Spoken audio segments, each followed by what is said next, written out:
नमस्कार साथियों, the dignity के यूट्यूब चैनल में आप सभी का स्वागत है। दोस्तों, आज हमें इस वीडियो में जिसकी चर्चा करनी है वो है फंडामेंटल राइट्स या मौलिक अधिकार।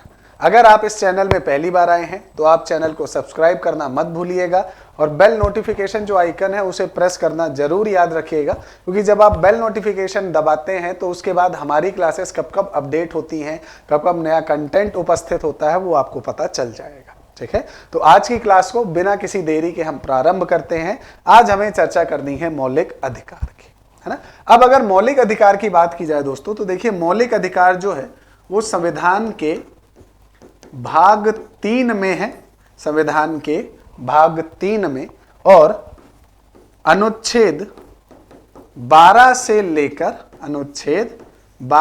लेकर कहां तक उपस्थित है? 35 तक।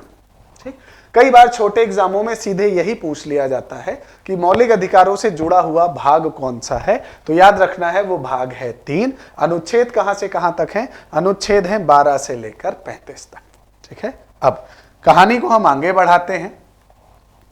संविधान की अगर बात की जाए तो इस भाग में हम पहुंचेंगे दोस्तों, लेकिन उससे पहले थोड़ा सा और चीजें आपको जानना जरूरी है। अगर हम संविधान की बात करें तो संविधान में 3 तरह के अधिकार देखने को मिलते हैं। पहला मौलिक अधिकार, दूसरा मानवीय अधिकार,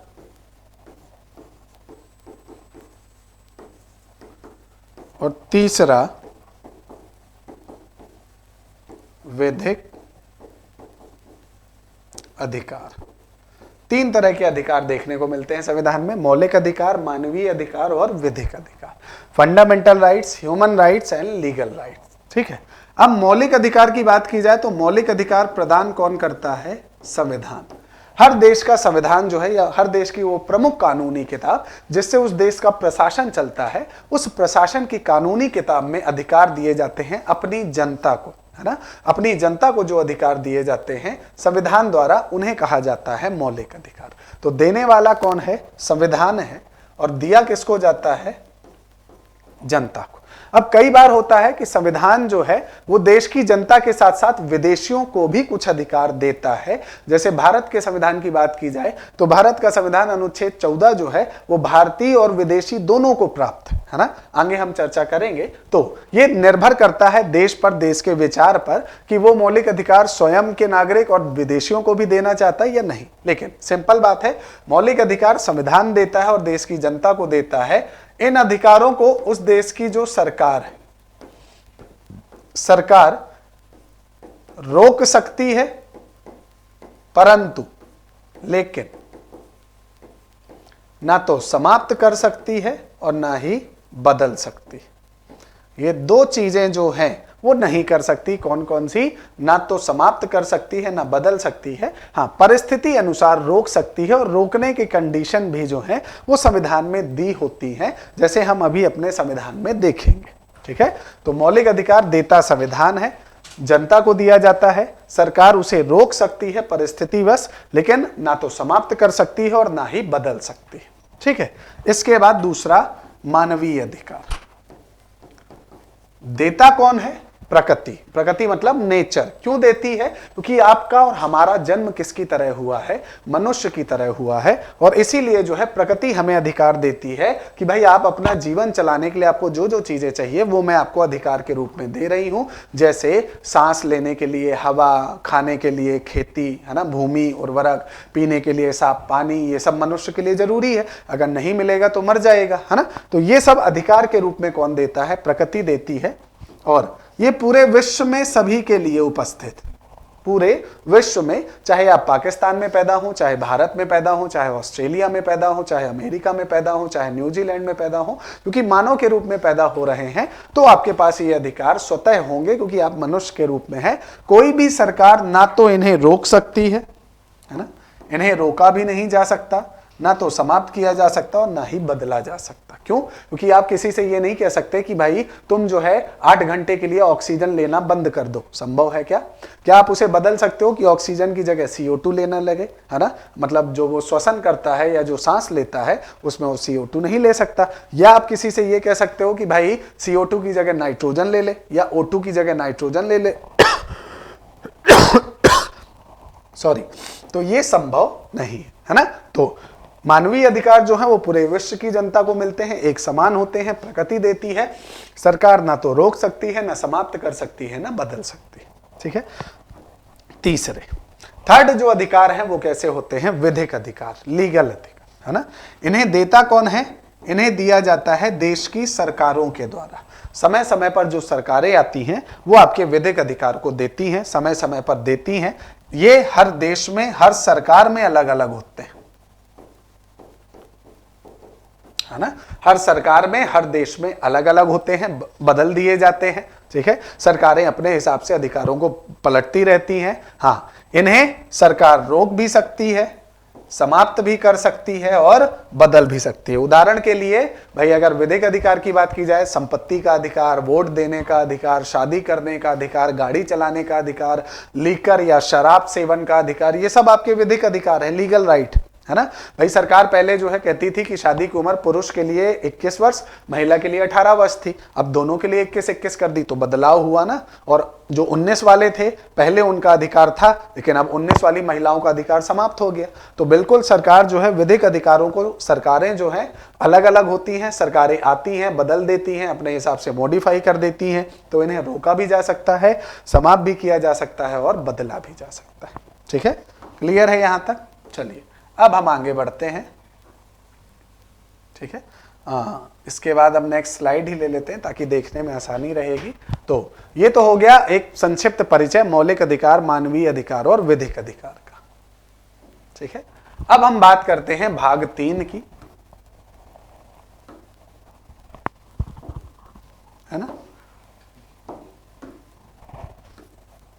भाग 3, इसमें क्या संबंधित है? मौलिक अधिकार। तो याद रखिएगा भाग 3 में मौलिक अधिकारों का वर्णन है ना? कहां से कहां तक है?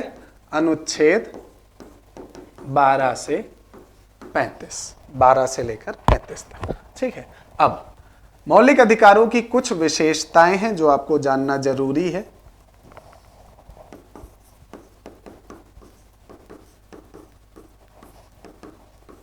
ठीक है, मौलिक अधिकार, क्योंकि इन विशेषताओं से भी कई बार आपके जो हैं वो प्रश्न बन जाते हैं कि भाई इनमें से कौन सी विशेषता जो है मौलिक अधिकार से संबंधित है या नहीं। ठीक, पहला, संविधान के इस भाग को संविधान का क्या कहा जाता है? Magna carta. क्या कहा जाता है? Magna carta. किस भाग को? भाग 3 को। ठीक है, अब ये मैग्ना कार्टा क्या है? मैग्ना कार्टा का अर्थ जो है वो अंग्रेजों से लिया जा सकता है, क्योंकि जब अंग्रेज भारत में आए और जब वो भारतीय राजा महाराजाओं से कोई संधि करते थे, समझौता करते थे, तो उन संधि समझौते में जब उनके पास अधिकार आते थे तो उस संधि या समझौते के एग्रीमेंट को वो क्या घोषित करते थे? मैग्ना कार्टा, है ना? जैसे 1717 का जो है फरमान जो उन्होंने लिया था फर्रुखसियर से अंग्रेजों ने, उसे भी मैग्ना कार्टा कहा जाता था, है ना? तो उसी तरह से अधिकारों का जो पत्र होता है उसे मैग्ना कार्टा कहते हैं अंग्रेजी में। तो हमने भाग 3, क्योंकि ये अधिकारों की बात करता है, तो हमने इसे बना दिया अधिकारों का मैग्ना कार्टा। पहली चीज। दूसरा, मौलिक अधिकार जो हैं वो अपनी प्रकृति में, मतलब उनके नेचर में सीमित है। ठीक है, सीमित का मतलब क्या है? सरकार परिस्थितिवश इन्हें रोक सकती है। उदाहरण के लिए मान लीजिए भारत और पाकिस्तान का युद्ध हो जाए और देश के अंदर संचरण का आपके पास अधिकार है 19 के अंतर्गत, आप देश में कहीं भी घूम सकते हैं। ठीक है, लेकिन अगर मान लीजिए भारत पाकिस्तान का युद्ध हो जाता है और भारत सरकार को पता है कि जब आप घूमने जाएंगे हो सकता है वहां पर कोई हमला हो जाए और आपकी प्राण की क्षति हो जाए, तो कुछ समय के लिए परिस्थिति खराब है तो भारत सरकार आपके उस अधिकार को रोक देगी, है ना। और जब रोका जाएगा, अगर आप न्यायालय की शरण में जाते हैं कि भाई मेरे अधिकार को रोका गया है, मैं सरकार को चुनौती दूंगा, तो न्यायालय तुरंत आपको समझाएगा कि भाई आपके जो मौलिक अधिकार हैं उनकी प्रकृति कैसी है, सीमित है, तो आप सरकार को चुनौती नहीं दे सकते, क्योंकि कारण परिस्थितिवश था, ठीक है, अवैध नहीं था। तो मौलिक अधिकार की प्रकृति कैसी है, सीमित है, मतलब सरकार इसे क्या कर सकती है, रोक सकती है, ठीक है, क्लियर। नेक्स्ट, मौलिक अधिकार अपने आप में क्या है, वाद योग्य है। क्या है, वाद योग्य। इसका मतलब क्या है कि मान लीजिए आपके गांव में एक स्कूल थी, है ना, गांव में एक आपका जो है प्राथमिक विद्यालय था, और उस प्राथमिक विद्यालय में गांव के सभी बच्चे जा रहे थे, लेकिन आपको जाने नहीं दिया जा रहा था, किसी भी कारण से, आर्थिक कारण से, सामाजिक कारण से, आपकी वेशभूषा से, है ना, या आपके चमड़ी के कलर से, या किसी भी कारण से गांव के स्कूल में जो है बाकी बच्चे जा रहे थे, लेकिन आपको नहीं जाने दिया जा रहा था। तो अब ऐसी परिस्थिति में आप क्या करेंगे, आप न्यायालय का दरवाजा खटखटाएंगे, ठीक है, और जब न्यायालय पहुंचेंगे तो न्यायालय जो है आपका उस केस को या उस वाद को सुनेगा, है ना, और आप पीड़ित हैं क्योंकि आपके अधिकारों को किसने छीना है, सरकार ने, है ना, सरकार ने आपके अधिकारों को क्या किया है, छीना है, ठीक है। तो अब जो है आप सरकार के खिलाफ केस कर सकते हैं, और सरकार अगर इस केस में हारती है तो सरकार फिर मुआवजा देगी।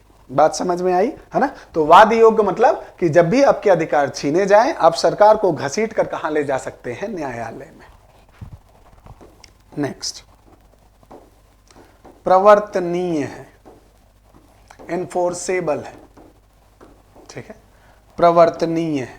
अब प्रवर्तनीय का मतलब क्या है, भाई मौलिक अधिकार पहला भाग मैग्ना कार्टा है, दूसरा मौलिक अधिकार सीमित है, रोक सकते हैं। नेक्स्ट, वाद योग्य है, अगर कोई छीनता है तो। प्रवर्तनीय का मतलब क्या है, अब इसी उदाहरण से समझिए कि आपका जो है गांव में स्कूल ही नहीं है, ठीक है। इस परिस्थिति में वाद योग्य में क्या था, स्कूल थी लेकिन आपको नहीं जाने दिया जा रहा था, लेकिन इस परिस्थिति में स्कूल ही नहीं है आपके गांव में। अब जब आपके गांव में स्कूल ही नहीं है तो स्वाभाविक सी बात है आपके मौलिक अधिकार तो लागू ही नहीं हो रहे, है ना। और जब लागू नहीं हो रहे तो उन्हें लागू कराने के लिए, क्या कराने के लिए, लागू कराने के लिए आप किसकी शरण में जाएंगे, न्यायालय की शरण में जाएंगे, और न्यायालय जो है आदेश जारी करेगा कि भाई यहां के लोगों के मौलिक अधिकार जो हैं वो लागू नहीं हो रहे हैं, तो जल्दी से निर्णय लें ताकि उनके अधिकारों को लागू किया जा सके। आई बात समझ में। तो मौलिक अधिकार वाद योग्य भी है, मौलिक अधिकार प्रवर्तनीय भी है, ठीक है। नेक्स्ट, कई बार एग्जामों में पूछ लिया जाता है, हमने ये जो मौलिक अधिकार हैं, मौलिक अधिकार जो हैं ये हमने कहां से लिए हैं, ये हमने लिए हैं अमेरिका के संविधान से। कहां से लिए हैं, अमेरिका के संविधान से, ठीक है। तो कई बार यह भी पूछ लिया जाता है कि मौलिक अधिकार कहां से ग्रहण किए गए हैं। तो अब आपको जवाब पता है कि मौलिक अधिकार हमने जो है वो कहां से ग्रहण किए हैं, अमेरिका से, है ना। तो ये कुछ विशेषताएं थी जो मौलिक अधिकार से जुड़ती थी, जो आपको पता होनी चाहिए। चलिए अब इससे आगे बढ़ते हैं, मौलिक अधिकारों की बात करते हैं, ठीक है। संविधान में अभी वर्तमान में 6 मौलिक अधिकार हैं। कितने, 6। मूल रूप से या प्रारंभ में कितने थे, 7, है ना। तो मतलब जो एक अधिकार है जो अनुच्छेद 31 के अंतर्गत था, अनुच्छेद 31 जिसे कहा जाता है संपत्ति का अधिकार। किसका अधिकार, संपत्ति का अधिकार। ये आपका जो है 44वें संविधान संशोधन 1978 द्वारा यहां से हटाकर कहां रख दिया गया, 300A में, किसके रूप में, विधिक अधिकार के रूप में।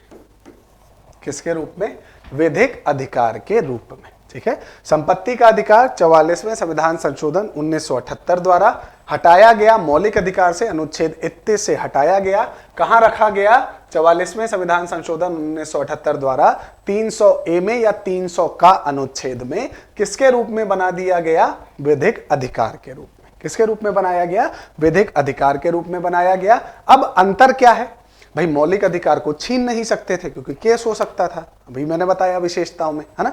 लेकिन अब इसे क्या बना दिया, विधिक अधिकार। तो विधिक अधिकार तो सरकारों के अनुसार बदलते रहते हैं, कई सरकारें आएंगी, उन्होंने बदलना है तो बदल देगी, और इसीलिए संपत्ति का अधिकार है अभी, है ना। अब अगर एग्जाम में आपसे प्रश्न पूछा जाता है, अब प्रश्न की भाषा को समझिएगा, अगर प्रश्न कहता है कि क्या वर्तमान में संपत्ति का अधिकार मौलिक अधिकार है, तो आपका जवाब क्या होना चाहिए, हाँ है, ठीक है। यहां पर देखें, अगर प्रश्न पूछता है कि क्या संपत्ति का अधिकार वर्तमान में अधिकार है, तो आप जवाब देंगे हाँ है। लेकिन आपसे पूछा जाता है क्या संपत्ति का अधिकार मौलिक अधिकार है, तो आपका जवाब होगा नहीं, क्योंकि अब वो मौलिक नहीं बल्कि क्या बन चुका है, विधिक अधिकार। क्या बन चुका है, विधिक अधिकार। तो याद रखिएगा, अधिकार तो अभी भी है, लेकिन किस प्रकार का है, विधिक अधिकार के रूप में। तो शब्द पकड़ने का थोड़ा प्रयास करिएगा। चलिए, तो ये तो आपका था जिसे हटा दिया गया, ठीक है। कैसे हटाया उसकी चर्चा हम करेंगे एक बार आगे जाकर। अभी वर्तमान में आपका देखा जाए तो 6 जो अधिकार हैं वो कौन कौन से हैं। समता का अधिकार, अनुच्छेद 14 से 18। दूसरा, स्वतंत्रता का अधिकार, अनुच्छेद 19 से 22। तीसरा, शोषण के विरुद्ध अधिकार, अनुच्छेद 23 और 24।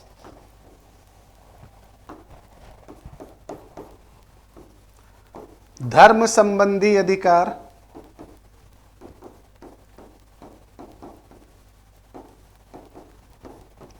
पच्चीस से 28।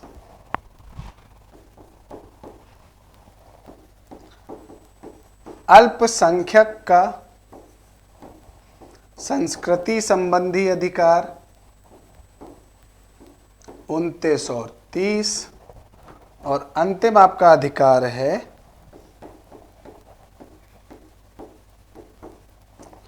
उपचार का अधिकार, अनुच्छेद 32, ठीक है। तो टोटल अभी अगर देखे जाएं तो 7 अधिकार थे, जिसमें से संपत्ति का जो अधिकार था उसे हटा दिया गया है 44वें संविधान संशोधन 1978 द्वारा।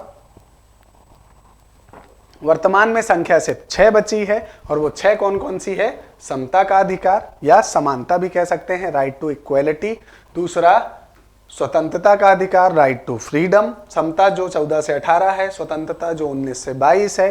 तीसरा, शोषण के विरुद्ध अधिकार, राइट अगेंस्ट द एक्सप्लॉयटेशन, 22 से 23। नेक्स्ट, धर्म संबंधी अधिकार, right religion with the religious right, है ना, 25 से 28। उसके बाद अल्पसंख्यकों का संस्कृति संबंधी अधिकार, माइनॉरिटीज राइट्स, है ना, 29 और 30। और उपचार का अधिकार या कहा जाए तो the right of treatment, remedies, ठीक है, ट्रीटमेंट का अधिकार, अनुच्छेद 32। ये 6 अधिकार हैं जिनकी चर्चा हमें अनुच्छेद वाइज कर दी है। लेकिन इससे पहले, जैसे आपको मैंने पहले बताया, एक एक चीज को समझना है। अनुच्छेद या अधिकार चालू होते हैं अनुच्छेद 14 से 32 तक, ठीक है। लेकिन भाग 3 जो है वो प्रारंभ होता है 12 से और समाप्त होता है 35 में, है ना।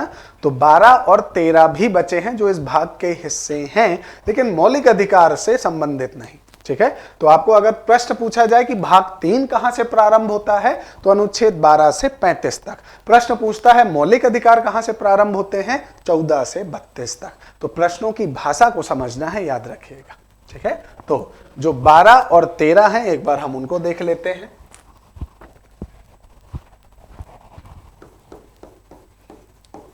अनुच्छेद 12। अब जब आप भाग 3 पढ़ेंगे ना दोस्तों, तो भाग 3 पढ़ते समय आपको सबसे ज्यादा शब्द मिलेगा राज्य।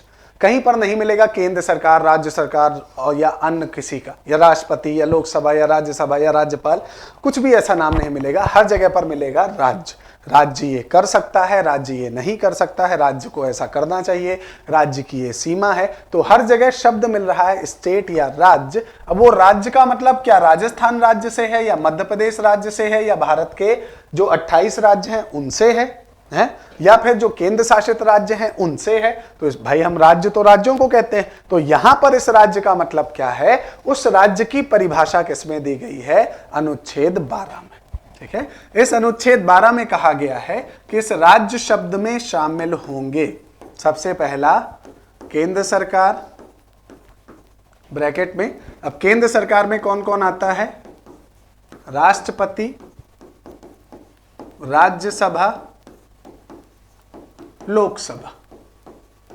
ठीक है, दूसरा राज्य सरकार, राज्य सरकार में कौन कौन आता है, राज्यपाल,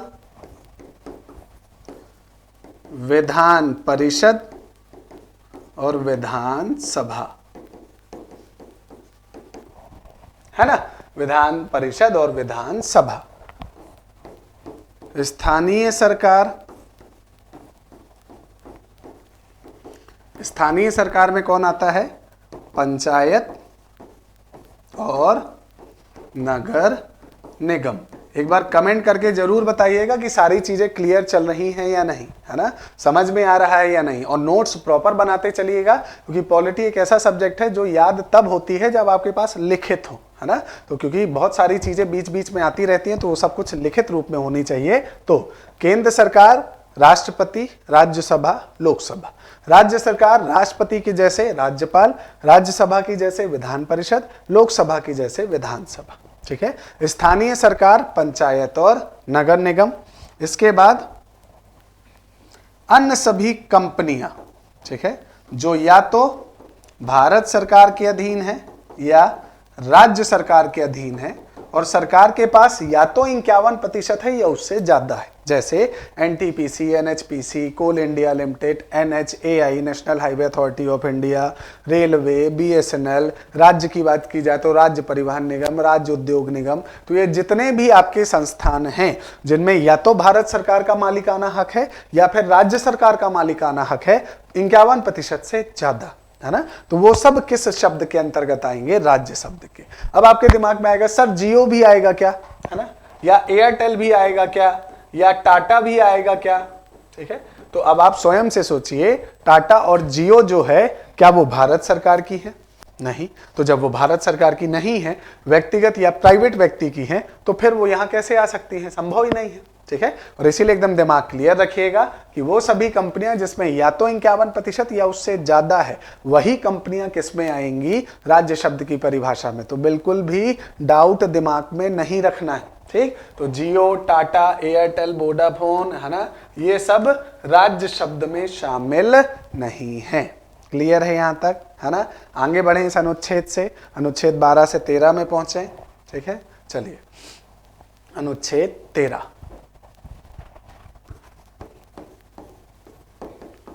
अब इसे ध्यान से समझिएगा।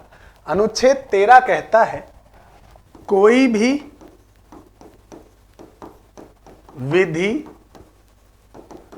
कानून, समझौता, कोई भी विधि, कानून, समझौता जो संविधान लागू होने के, मतलब 26 जनवरी 1950 से पहले के हैं या बाद के हैं। ठीक है, मतलब कोई भी विधि, कानून, समझौता, कोई भी लॉ, है ना, कोई भी एग्रीमेंट जो संविधान लागू होने से पहले से उपस्थित है ना, मतलब 26 जनवरी 1950 से पहले से, या संविधान लागू होने के बाद ऐड किए गए हैं 26 जनवरी 1950 के बाद से, दोनों में, ठीक है, इन दोनों द्वारा